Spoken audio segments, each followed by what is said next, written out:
Yeah, welcome everybody. Great to be joining you to talk about the mindset of teams. So let me just work out and clicking through my slides. So yes, you can see myself and Ralph there, albeit on screen. Slightly younger versions of us, I think, Ralph. But what are we doing today? So so the mindset of teams. What do we mean by that? Yeah, I suppose where I would start is saying that actually this is very much all about performance. Yeah, so why do we want to focus on the mindset of teams? It's because we want to improve team performance, improve team effectiveness.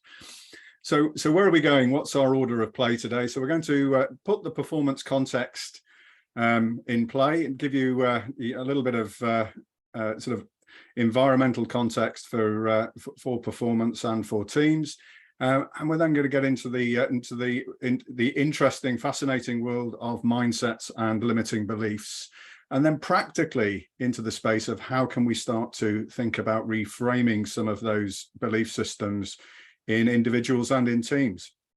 So that's our order of play, and as Michael said, as we go through the session, please, if you've got questions or comments along the way, then please sort of interact with us.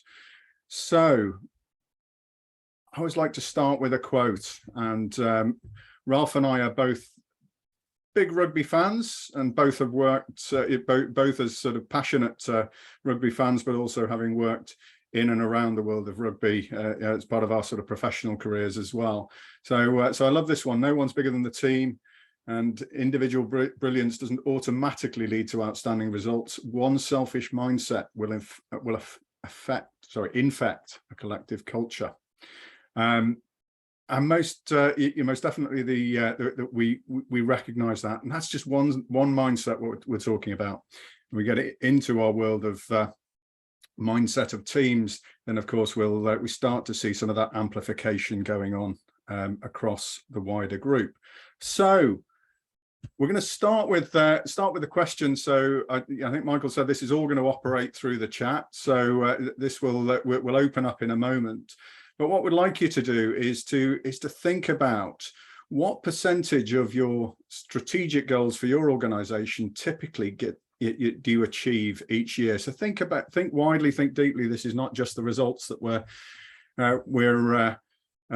talking about here in terms of your financials, but what are the other sort of strategic elements that you're going after? What deadlines get met on time, etc.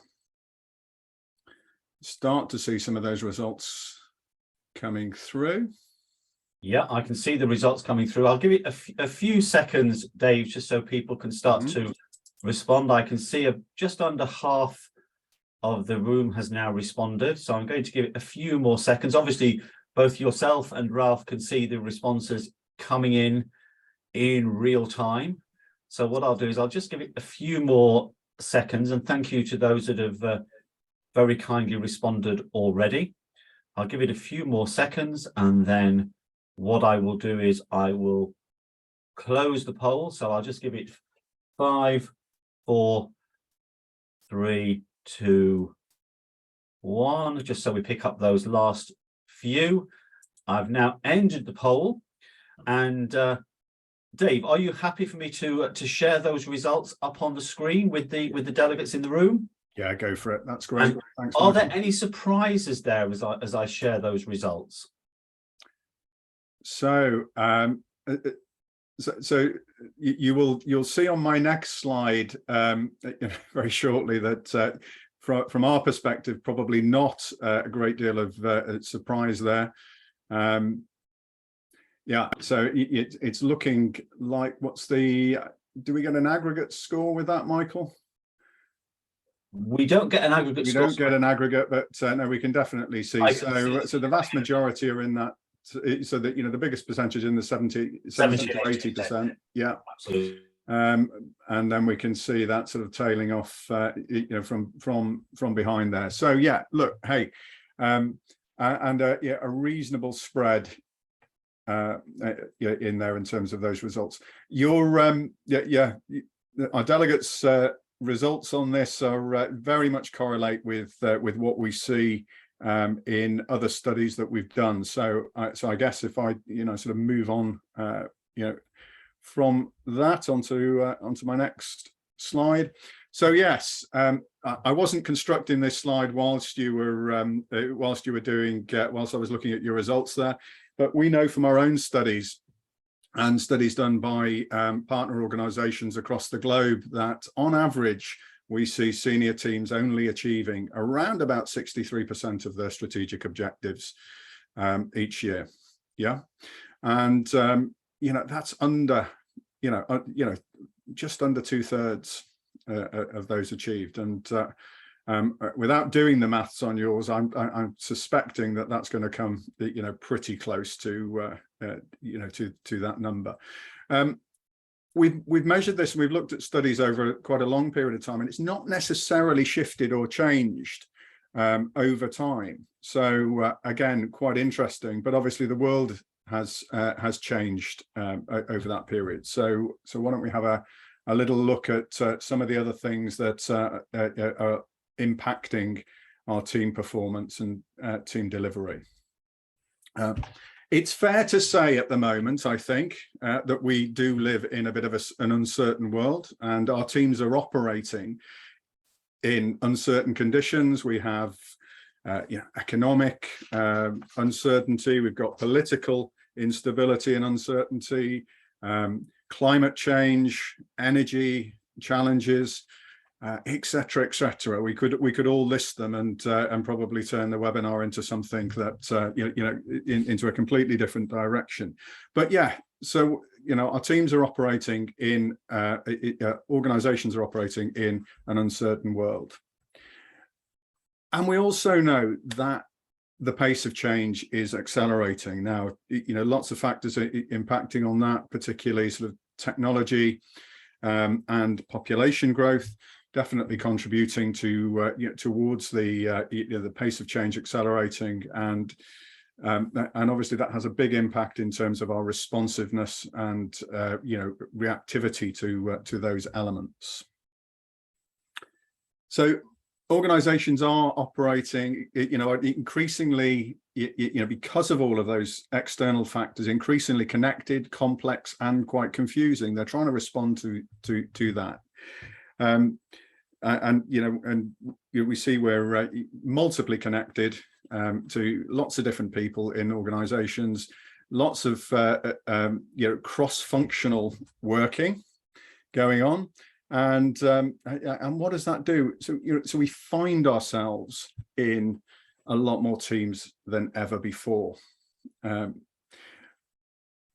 I think for our delegates on the webinar today, just think about how many teams are you actually involved in at the moment. So you might be functionally within your core team, but what other teams are you involved in? And actually, a team really is anything where you've got multiple contacts with a group of people over time. So when we look at matrix working, we suddenly find ourselves in multiple teams. When we look at projects, we find ourselves in multiple teams. Okay, so let's just explore a little bit more then in terms of what we think are impacting our performance. So we're going to open up a poll now, reflecting on, is it internal factors or external factors, do you think, that impact on team performance the most? So internal, within your control, within your organization; external, outside your organization. I can see we've got some responses coming in, thick and fast actually, so thank you everyone for popping those responses. I'll give it a couple more seconds. I can see we're up to virtually 70% of the assembled group have completed the poll, so thank you very much indeed. I'll just give it there obviously both myself, Dave, and Ralph can see there's a clear winner at the moment. I can see the responses are slowing down now, so I will just give it a second or two longer. And I will end the poll now. And I can see that external factors 16%, but a faraway winner, internal factors at 84%. Okay, so again, thank you everybody for. I'm not going to do a reveal now that that has the same number or broadly the same number as you, but very, very closely correlates with our own experience working with teams and organisations. So yeah, 84% internal factors. 16 external. That's great, isn't it? Because actually that puts it back within our gift. It's within our gift. It's within our control to do something about that. Okay, if we choose to. So yeah, what can we do about that? So yeah, so let's move on to onto the next slide there. So it is you know, I love the military quote there. No team plan survives first contact with the enemy. It's I've added the word team in there, but no plan survives first contact with the enemy, and it is the enemy within. It is the enemy inside our teams, inside our organizations. That is the enemy that we need to overcome. So yeah, so what you know, what can we do about that? And actually, let's before we explore that, we'll throw in I think another poll there. So what we'd like you to do is to rank some of these internal enemy issues that we have within teams. So yeah, please rank those you know, from highest to lowest. You may need to slightly alter the size of your poll panel, which you can do should you need to do. And I can see those are starting to come in. Obviously, it's going to take a second or two for people to reflect on. Yeah, we've got a few in there. So I just need to move my screen around a little bit. So yeah, yeah, team members not doing what they've agreed to. Team aren't on the same wavelength as the leader. Speed of response and execution not quick enough. Lack of ownership and accountability, and teams competing with each other instead of collaborating. How have we selected these? Well, we've selected these points because they're the most common answers that we get when we're working with teams. So and you know, through our experience of over 30 years of working with teams across all sorts of different organizations all over the globe, these are our sort of top 5 common themes that we see. Are you ready now, Dave, for me to now end the poll and to share the results with the group? Yeah, great stuff. Yeah. And I think, Dave, the previous poll is still showing. Good, it's just gone from your screen. Excellent. I'll close the results then, and I will share those up on the screen. So hopefully everyone can see those now. So if I'm reading that right, Michael, number 4 is coming out as our, on average, highest there in terms of lack of ownership and accountability. Yes. Yeah. Yeah, and yeah, I mean that correlates pretty strongly with our experience, and then looks like is that teams are competing with each other. Yeah. Ahead of speed of response. Speed of response. Yeah. Yeah. Yeah. Great. Okay.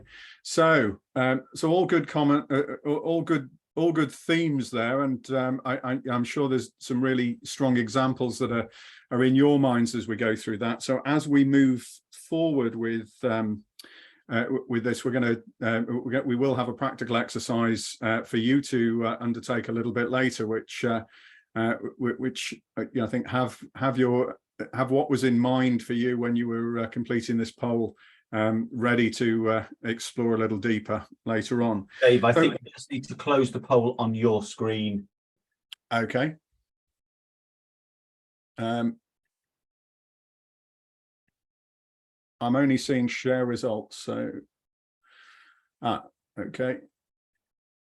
Is that closed it? No. No, it has now. There we go. Perfect. Thank you. Okay, cool. I'll work out which buttons I have to press. Hey, okay. So, I'm going to hand over to Ralph now, just to explore what does this mean for teams, Ralph? What are we? What does this mean as we're trying to solve some of these issues? Well, click onto your share the first next slide, which is about the difference between agreement and alignment. It's the polls are very telling, and your conversation there about enemy, the number one enemy is misalignment. So if your team's not performing, whatever one of those 5 questions each of you answered, it will relate to the difference between agreement and alignment.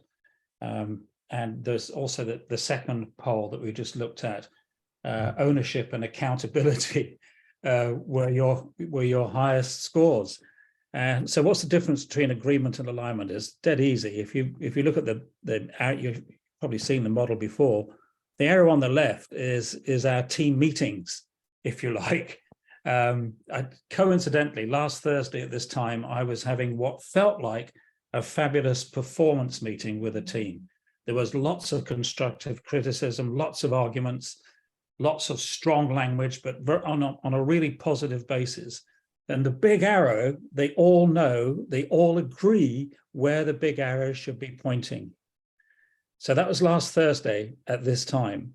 On Monday morning, I coached the managing director, who in the interim had sent out a email, saying, here's the 7 things that we agreed. It's honestly, you couldn't make this up. Here's the 7 things that we agreed, because in discussion, they did agree. And I said, so where is everybody today? And everybody was back in the big arrow on the left. They'd gone back to their workplace. They're so busy. Busy gets in the way of most success.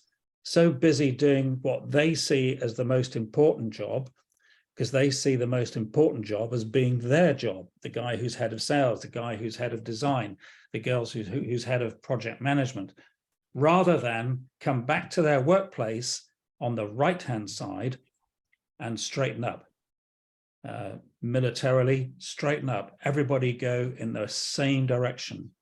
As a sportsman operating in a team, I didn't always agree with what the coach wanted us to do.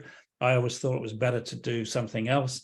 But if I go onto the pitch to play with that mindset, then it's not going to work for the team. So agreement and alignment are 2 very simple words, but so frequently that we get the picture that's on the left-hand side.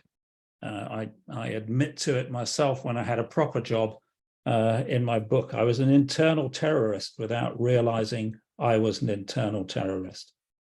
I thought I knew what I was doing was in the best interests of the company, when actually the discussion we'd had meant that I had to straighten up. I need to do things slightly differently or very differently.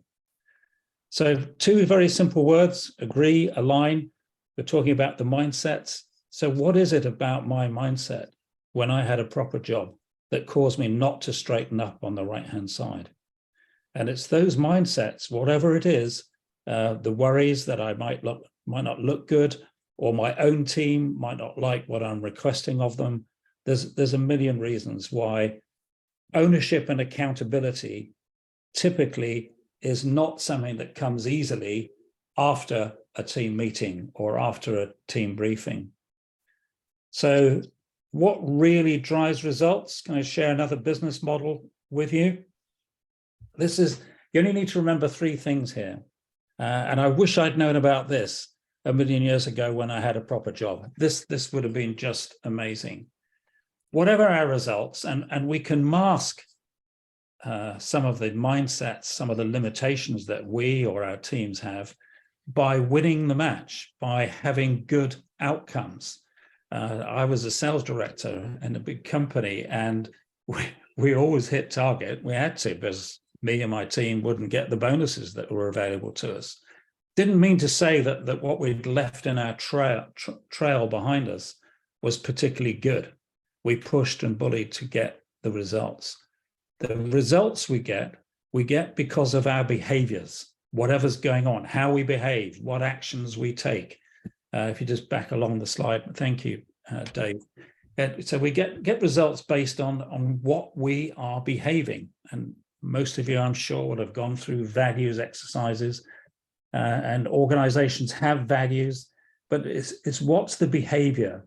We may know the values, they might be spread all over our websites or in big plastic letters in the reception at the head office. But what are we actually behaving? What are we doing or not doing? Because not doing is a behavior that is taking us towards certain actions, which is delivering those results. And if we track back along the third thing that we need to get a hold of, if you're to substantially change what is going on for you or with your team, is we need to understand people's beliefs. So if I have a positive belief, or if I go on to rugby training or a rugby match, or I go into a business meeting with a constructive, positive belief that we can all gain out of this, chances are I'm going to behave in that way. If I go into that meeting with a limiting belief, it'll be the same old, we'll talk about what we agree and then we won't align, then I'll be one of the ones that still doesn't align. So limiting beliefs or empowering beliefs will deliver empowering results or limiting results. As the mindset is infectious in essence, and it can infect us to feel strong and powerful, or it can infect us to feel worried and concerned that maybe I won't look good in front of my team if I go along with this. So I can't emphasize enough some of the things that came out of these polls a couple of minutes ago. I scribbled some notes down. Ownership and accountability. Probably ownership and accountability lies at the heart of what we're going to do in our working lives. So you as an audience, as an individual, this model works for you. As an individual in a team, it works for you. And the big thing to recognize is if I've got an empowering or a limiting belief, and everybody has them, and I'm in a team of 7 or 8 or 9 or 10 or 11 people, imagine the trauma that we're creating for ourselves. I had the privilege of working with a genuinely world-class team. Why is it genuinely world-class? Well, it had just won a sporting World Cup. So the egos were massive, the chests were enormous, and I took them through this particular exercise, and I still have it in my bottom right-hand drawer of my antiquated desk here. They had 13 limiting mindsets between them. We can never win another World Cup. It's not possible to win this unless everybody, yet on the outside, there was arrogance, there was positive mental attitude, but that was the surface. The inner them was feeling uncomfortable, felt worried, and created their own mood of this, we can't climb another mountain like that one. Dave. Yeah, so as Ralph's shown there, if we think internally about our own limited beliefs that we're carrying, there's a compound effect when we look at limiting beliefs across teams, and a real amplification that happens because those limiting beliefs actually rub off on each other and amplify each other.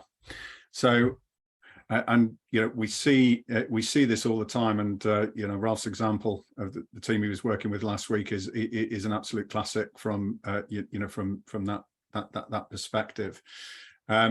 So it takes so much more to have a collective belief than an individual belief. So that therefore limiting beliefs clearly amplify, because they have that sort of compound negative impact, or indeed when, of course, you can get everybody aligned on a really positive belief, then a compound positive impact. So, Ralph, what do we need to do about that then? What can we do to explore that and take that further? Because traditionally team development is focused in and around the areas of. And I mean, I know from some of the job titles of people joining us today that were a lot of people from the L&D world, and And we focus on skills, behaviours, preferences, all of that great stuff. But actually, some of the more difficult things are, as we've demonstrated so far, are sat in the belief systems that sit behind all of this. Yeah. So what can we do, Ralph? Well, what can we do? I'll tell you what we can't do, and expect it to change anything, and that is build a raft and get everybody to cross this lake without falling in, or build a bridge with only 2 pieces of wood and some rope. The traditional ways of looking at it. They're fun, they're enjoyable, they create memories, but they don't change the fundamental internal mindsets. So the lead question here is, what results did we not get last year? If I'm coaching an individual or a team, we ask people, where are you not getting what it is that you would want? And usually there's some alignment. If there's 10 people in a team, 6, 7, 8 of them would probably be picking on the same subject matter. So that's not usually something difficult to get alignment on. But then we talk about, what do we do, or how do we sabotage ourselves, and get people to actually be honest and open. And the way to do that is to get them to write the answers to those questions down first on their own, and then ask them what their answers were, so they're less influenced by their colleagues' answers. And then move them to, so how do we excuse that? What does the voice in the head say? As most of us know, that there's 2 of me, there's 2 of you, there's the outer me and the inner you. The inner you has a voice just as loud as my current voice. We've all got it. Everybody has it. As I said, when I was working with a world-class team, they just achieved the most wonderful result. Sadly, it's not been done since. It was 20 years ago. They inside them didn't believe. So we need to hear what the inner voice says before we can address that mindset. There's some examples on the next slide of what people say. Dave, if you could flick that for me, please. Thanks. These are real limiting beliefs from teams that I've worked with in the past. It's horrible. It's outside our influence. That's a real feeling of we're bereft. We can't do anything about it. The day job gets in the way, and actually the day job gets in the way of most people's performance progress. If you want to get the best version of yourself, or you want to get the best version of your team, then we need to help them realize that their focus needs to be on the leadership team and not their own team. There's nothing in it for me. Strategy isn't as important as the day job. They're all saying similar sorts of things. And when we've worked with those teams, it's not easy, but we craft a new mindset, a new paradigm, a new mindset to walk into. Top on there, we're astounding ourselves with our influence of. Now, obviously, that's the complete opposite to the way they're thinking at the moment. But we've just asked them to pick on the most negative impact in their lives, or in their working lives at least. So we need to reverse that into something that's positive, feels like it's present tense, and we work towards, there's other things we do after this, but things that we do to cause them to keep being aware of their limiting mindset and aware that there is an alternative. Emotional intelligence tells us that one of the lead skills or talents that you might have is your open and social awareness. And awareness comes about by being aware of what you are thinking, what that internal voice is thinking. If any of you have been into mindfulness or meditation, you'll be right on my wavelength there, is what is it saying at this particular moment? Dave, if you could flip that to maybe doing something for real.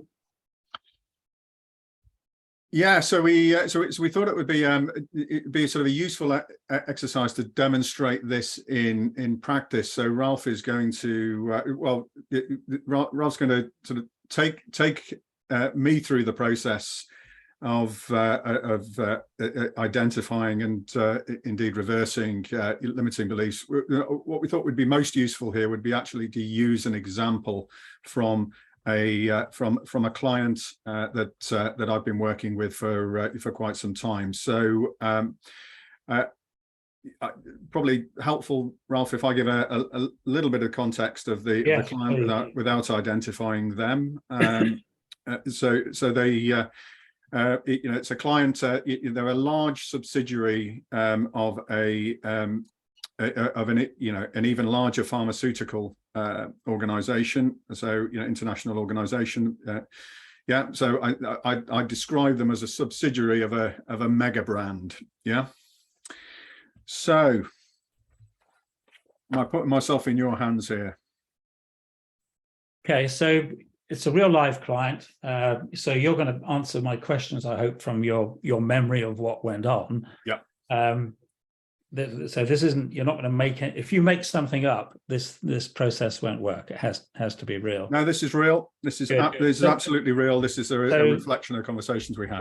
We asked the client, where are you not getting the results that you want? And what was their general response or number of responses? So we got a huge amount of sort of response to that, a wide range of things. And when we really drilled down to understand what results they weren't getting, the big thing that they felt was they weren't getting investment. They weren't from group. Yeah, so we can't. The words I had was that we can't get investment for development projects that are critical for our future success, because they just thought we're too small within group. Yeah, and we can't get the investment. We can't get group to commit to the funds that we need in order to develop and grow our business and to deal with the issues that we've got and meet our future potential. So I don't want to put words into your mouth, but there was a sense, this is the way I'm hearing it, a sense of we feel doomed. We can't make progress because they won't invest. Yeah. So I feel doomed. So my next question to that team would be to get them to write down, and hopefully your experience will tell us, what they might have written down. What is it that you do or you don't do? Because not doing something is a behavior. Yeah. What is it that you do or you don't do that is contributing to that doomed environment? So they started by telling me really that actually they'd stopped using the processes that exist within group to apply for funding. They'd actually given up. And that was, amongst the, bunch of other things. Well, I heard the story. What we used to go through is, but we had so many sort of failures that we stopped doing it. We don't apply anymore. We're and in terms of that sort of sabotaging, they just that became a bit of a narrative around, in terms of, what's the point? Okay. Sounds good. Bit of a sort of building a fence around themselves because they feel threatened. So we'll stop using their probably a few swear word procedures. It doesn't swear word matter. We're not another swear word important to them. Things of that nature is what I'm guessing. So what in their minds, or what was the voice in the head saying to justify having stopped using the procedures that used to work? How did they justify that? Yeah, to be fair, they were a very polite bunch of people, Ralph. So there weren't too many swear words going on. But so the things that they were saying were, group have got bigger priorities, and group were in quite an aggressive acquisition mode at that particular point. So and this subsidiary were a little different to the rest of the organization in terms of their focus. So they saw that group had bigger priorities. Fundamentally it was well, they always say no. So it's like, that's not going to change. And we're too small for them to care. So actually, their perception of the returns that they could put before group was not going to be interesting enough. Okay. So it's easier to blame the group than look at ourselves. Would that be a summary of? Yeah, absolutely. Yeah, I think it was. When they look at that, it was. That sabotaging was definitely that. Amongst other elements, Ralph, in terms of the fact that, some of the things that we've seen on the previous slides of examples there, there was a lot of busyness around firefighting within the organisation. And of course, we know that firefighting is quite addictive, but of course, it takes you away from that sort of strategic stuff as well. So, that was firefighting probably giving the team a sense of we are actually making progress because we keep on putting out these fires. Yeah. But fundamentally, it feels like they've been left on the side and we don't have a future. So how did you go about causing them, or what did they go about changing that mindset? The mindset of we're doomed, the group aren't interested. It's not that we're bad people, they're just not interested because they've got other things that they're doing acquisitions and so on. So what was their enabling belief? What caused them to, yes, that looks positive? Yeah, so I mean, the real shift with the group was that recognition that, as a coach working with them, holding the mirror back up on that, it's easier to blame group than actually look at ourselves. Actually holding the mirror back up to the group really made them think, well, hey, hang on a minute, we are immensely experienced, talented, executives running a complex business, etc. And actually they centered on an enabling belief that was around, we care enough to really own the business. Right. And they emphasized really in capitals in their words. So that was that's where they got to. It wasn't true, of course, at that time. But it became that sort of North Star for them. It's the opposite to the way they were feeling, but it's our feelings that impact our mindset. So every time I'm feeling that, I need to build a fence around us, then they carry on the way they were. But if they can adjust their feeling because they're saying, we care enough to really own the business, then the feeling changes. Therefore, the mindset changes, therefore, the behavior changes, therefore, we start to get a change in our results.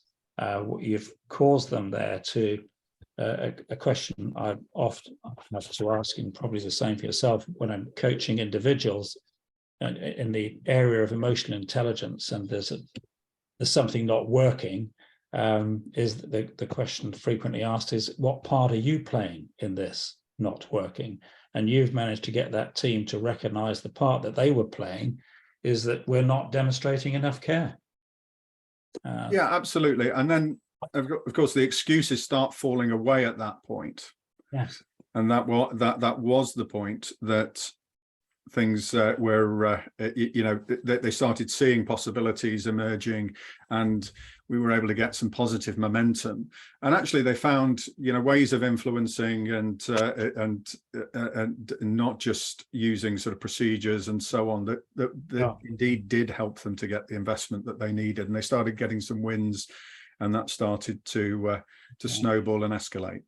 I think we've only got about 5 or 6 minutes left, Dave. So cool, yeah. So I think if we just look at the process that Ralph took me through there, and I'm going to ask you in a moment to reflect on maybe some limiting beliefs for you, but we focused on what were the results that we weren't getting. How do we sabotage ourselves? What does that actually sort of look like? What's that narrative that, or what are the things that start happening? How do we excuse our failures? Yeah. and what then identifying from that really what's the biggest saboteur, and then the shift, which is actually if we're to shift out of that and to create a new enabling belief, it might be the opposite of the biggest saboteur, but it might just have a slightly different sort of twist and nuance on that in order to to create that that empowering North Star approach. This process, we worked with hundreds of clients over many years, working them through as coaches. It is something that you can do yourselves. It certainly helps to have somebody who hasn't got some skin in the game to take you through that. So if we've got a little bit of time, your turn to have a go at this.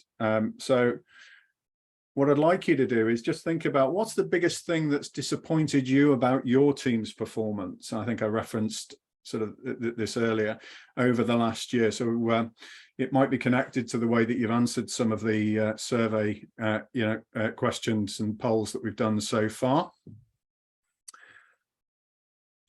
And then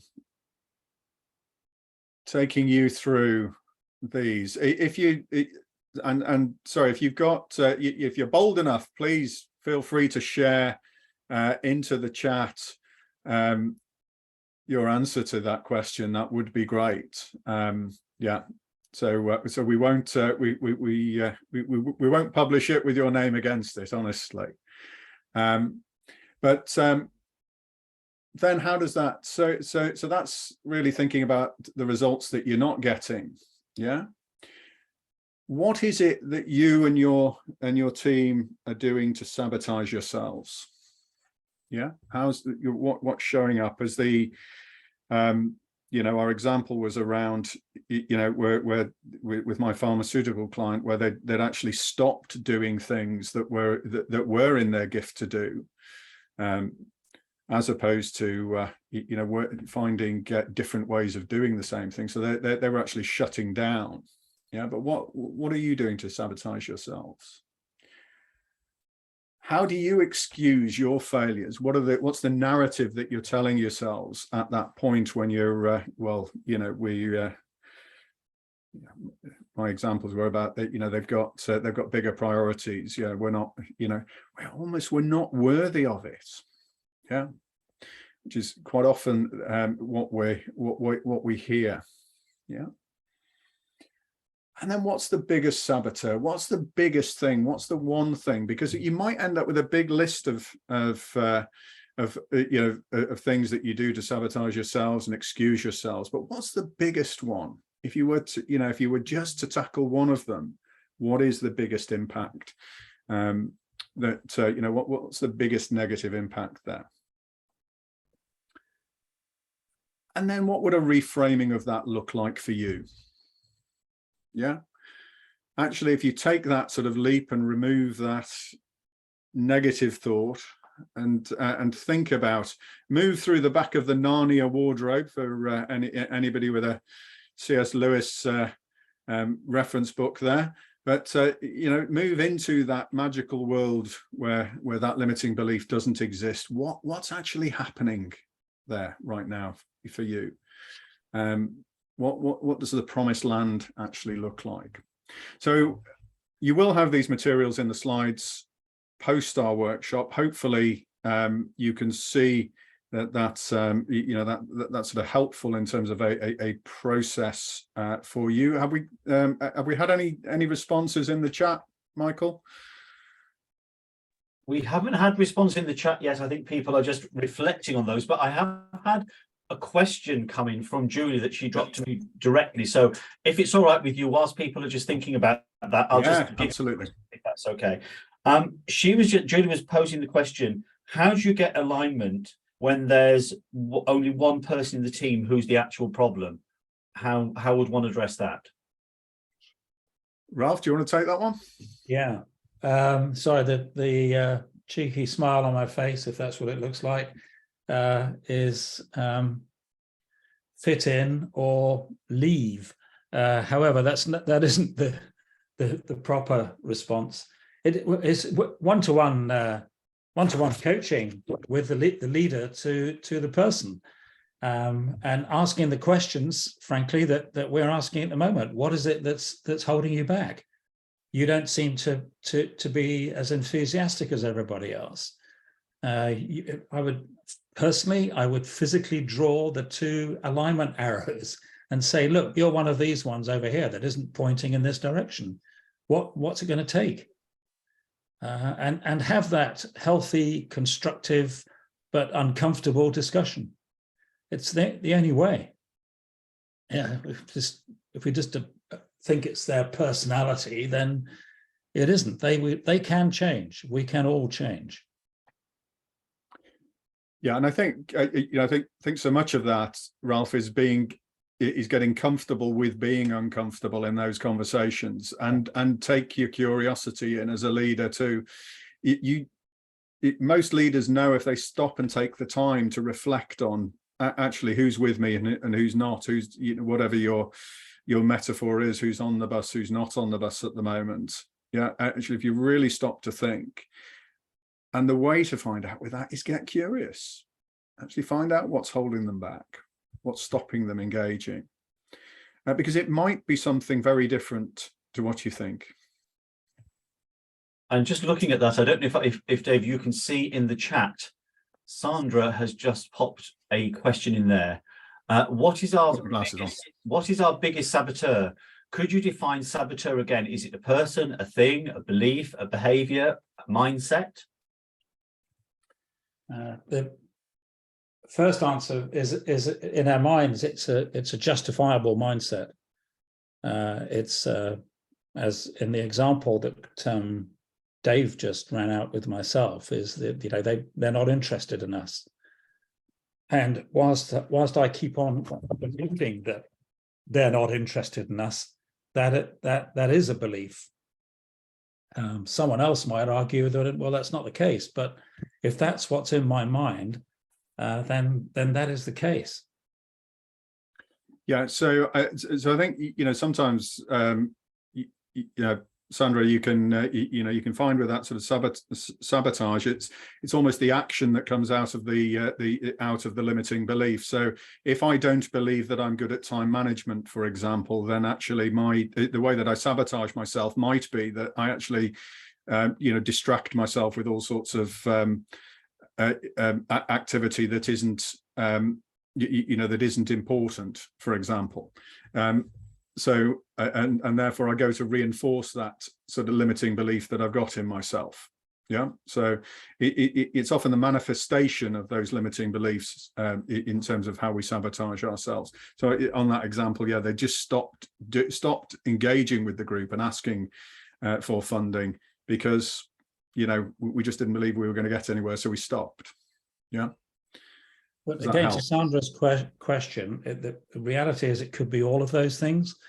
It could be coming from a person because they're holding us back. It could be what they believe is a thing, but it ends up being how we conclude our mindset as a result of the issues that are there.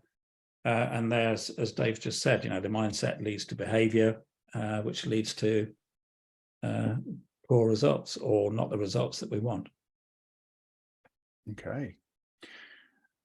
So hopefully you've been that sort of helped you to go by going through that process. So I just wanted to sort of summarize where we've taken you through the last sort of 45 minutes or so.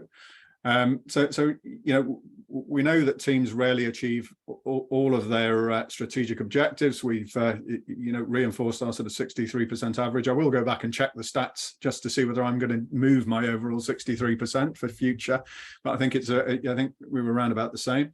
Most team and leadership development, it doesn't address it go sort of deep enough into those individual and collective belief systems and what we're calling mindsets. Yeah, we deal with that in a very different way. So actually it does take us into some of these more challenging conversations, but the size of the prize is by unlocking some of the our limiting beliefs systems, it can be a real game changer for individuals, teams, and organizations as a whole. So I hope in our time we've been able to demonstrate that to you. We have got, just as a bit of a follow-up before we take any sort of final questions that might come through, we have got an offer from MPI Learning, and you can see some contact details that will go out to those of you who've attended the webinar. The opportunity for a free team performance evaluator. We have an online evaluator report and indeed a debrief with one of our team coaches to maybe sort of point out and help and explore some of those opportunities for your organizations. So you can see our contact details, and those will go out to you. And then, Michael, I guess, in terms of any final questions that are coming through. The only other thing that's just come through, and I'm conscious we have gone slightly over time, but I'm just going to pose this one. What if there are too many limiting beliefs? Where do we start? And you've got a few seconds. Yeah, so for me, Michael, with that, I would definitely get the team focused on actually what's the biggest one that's holding you back, and that for me is that's a great conversation, because what you don't want is for the team to get despondent at that point and say, well, actually, if you could only tackle one of those, what would it be? And actually, once the team's in that state, they've been prepared to share those limiting beliefs, they can normally center very quickly on the biggest one that's holding them back, or the one that actually, if they were to challenge in reverse, would give them the biggest prize. So yeah, that would be my approach on that one. Thank you. And I can just see that Richard has just posted in the comments, any recommendations for further reading? What would you both, Dave and Ralph, suggest? And I can see Ralph's wry smile there. Well, other than my own book, The 5 Dysfunctions of Teams by Patrick Lencioni is really quite powerful. It's very, very practical, and it's tough to overcome those dysfunctions. However, it does identify them, and it would help team leaders, team members realize why they are getting dragged back from time to time. I think there's also, again, I mean, I would have plugged Ralph's book as well at that point, but also on in the space of paradigm shifts and belief system shifts, Stephen Covey's 7 Habits of Highly Effective People. It is an old favorite, but it's certainly one for us that we keep going back to, and there's a great section there in terms of paradigm shifts, so which very closely aligns with what we've been doing today. Thank you very much indeed, and I can see Ralph has popped in the titles there into the chat, so thank you for that. Well, we have come to the end of our time. We have run slightly over, but I think it was well worth doing so. So Dave and Ralph, I don't know, Dave, do you want to just pop your contact details just back on the screen for one quick second, just in case people do have any questions and want to